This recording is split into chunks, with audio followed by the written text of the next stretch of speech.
What's up guys? Today we're going to be checking out the brand new Magnetar UDP 800 4K Blu-ray player. I want to send a thanks to Magnetar for sending this over for me to review. Thank you guys. Let's go ahead, get this thing unboxed. Oh, would you look at that? When you open up the box, you get a nice little Magnetar cover sheet. And underneath that, check that out. This is a nice velvety Magnetar bag. Very nice. Ooh. Underneath the player, we get some documentation, the power cord, and the remote control. Well, this looks like it comes in a Velcro bag. I suppose if you want to take this to a different house or something, you can pack this away in the bag. So this thing is actually pretty heavy. It weighs 17 pounds and it's built pretty well. It's supposed to have a 1.6 millimeter chassis and also a 3 millimeter bottom plate, so it's got a nice rigid feel to it.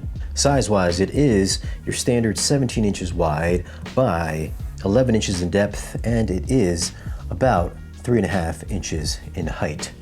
Taking a look up front, we got your eject button, play, pause, stop, forward, backwards, and then your main power button. In the center is the disc tray as well as the display. And on the right, you do have a nice embossed logo. And behind this little cover door, you see there is a front USB input. Taking a look around back, we've got your LAN input, two HDMI 2.0 outs. One is for audio and video, and then one is for audio only. That's HDMI 2. There's a single USB 3.0 input as well as your two digital outputs, one coax, one optical, RS-232, unbalanced and balanced outputs, and then your power inlet. Alright, so specs wise, of course, being a 4K Blu-ray player, it'll play 4K Blu-rays. I don't know what kind of file formats it'll play back, like MKVs or MP4s, so we're gonna have to try that out using a USB stick and maybe some external storage. It of course supports DTS-X, Dolby Atmos, HDR10, Dolby Vision, and HDR10 Plus, as well as Super Audio CD, SACD, like I mentioned earlier, and I believe it is using the MediaTek 8581 chip. So let's go ahead and get this thing hooked up. Once you get everything set up, you'll be taken to the home menu, which looks eerily like an Oppo player. On the bottom, you've got options for disc playback, photo, music, video, network, and then settings. Let's take a quick look at some of these settings. And once again, even the settings menu look just like an Oppo menu. The first section is display, where you can choose your screen's aspect ratio. TV system, you've got auto, NTSC, and PAL. Resolution, you've got auto, source direct, 480i, 480p, 720p, 1080i, 1080p, and 4K, 2K. Under HDR setting, you've got auto, HDR, and then SDR. Under Dolby Vision mode, you've got auto, low latency, LL, RGB, and then off. Color space, RGB, full RGB, 444 or 222. Deep color, 10 bits, 12 bits are off. And the last option is 3D. Next section is your audio output. We've got settings for the optical out, HDMI, max sampling frequency, dynamic range control, off, on, auto, SACD, and then SACD priority, and lastly DVD audio mode. So this will support SACD and DVD audio. Under playback, we've got disc auto playback, closed caption, angle mark, picture-in-picture mark, secondary audio mark, last memory, and disc external subtitles. Next section is network. You've got your internet connection, your network's information, connection test, your IP address settings, BD Live connection, DLNA playback, and then proxy settings. Under security, you've got your password options and country code. Under language, you've got a few different options here. And then the last section is your options. There's a screensaver, HDMI CEC control, low default, update over USB storage or network, watermark level 3, Buddha, and then the about page. And that is it for these settings. This player does support network playback, so if we go under the network option, I'm going to go over to my Zapiti 4K player, go under the video section, and I'm just going to go into my movies folder, and we'll go ahead and just pick a title here. These are all in folder structures, these are not ISOs. But if we go into Power Rangers, you can see that this does support BD menu playback. So This is picking up where I left off.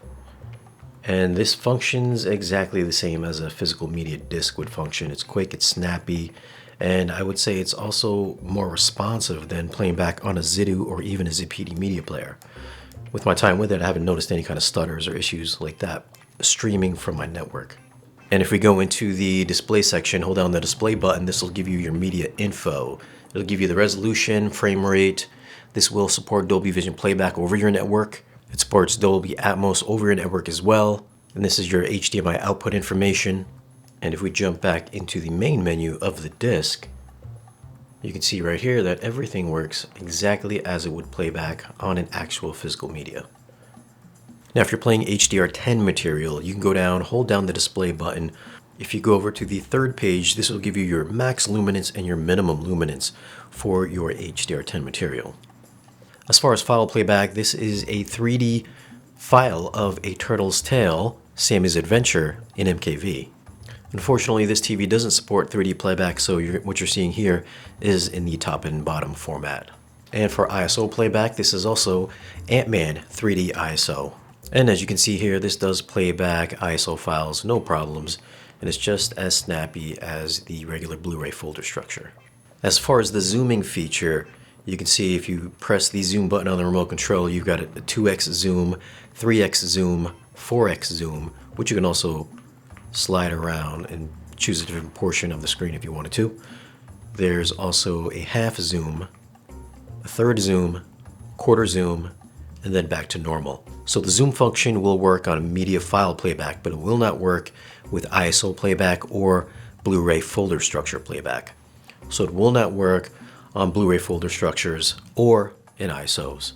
Now on the remote control, there is a resolution button which you can change on the fly if you're playing back media. So we can see here, this is outputting at 3840 by 2160.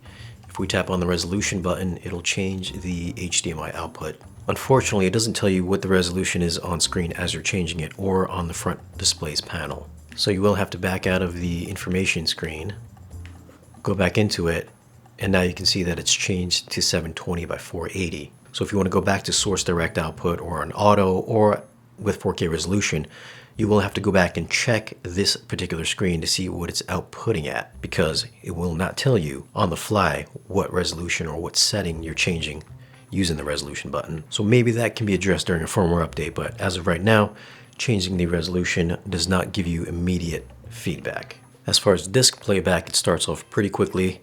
Once we hit the play button right now,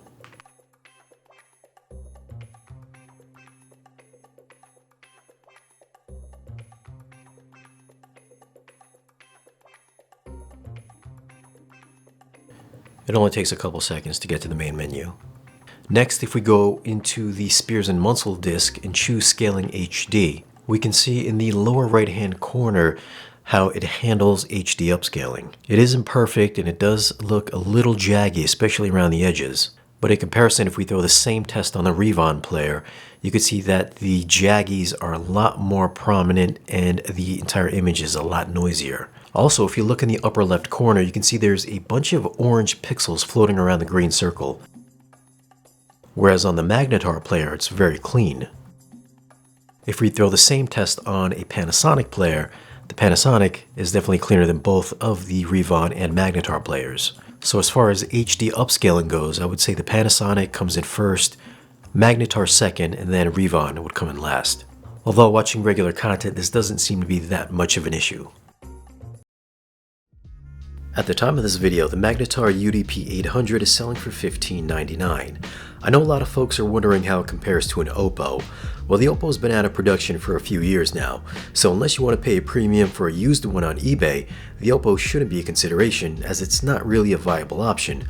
Plus, support will be limited, if any. If you're going to compare it to players from LG, Sony, Revon, and Panasonic, the Magnetar is going to be the most versatile for physical media playback as well as file playback support. It played back every file I threw at it: MT2S, MP4, MKV, ISOs, and Blu-ray folders, all in 2K, 4K, and even 3D, all in HDR, Dolby Vision, Atmos, and DTS:X. And like I mentioned earlier, this played back Blu-ray menu is better than the Zapiti and Zidu media players I have. It's just missing the nice user interface. It'll play back files from your attached storage or through your streaming network. The Panasonic can't do that, and the Revon is limited in that regard.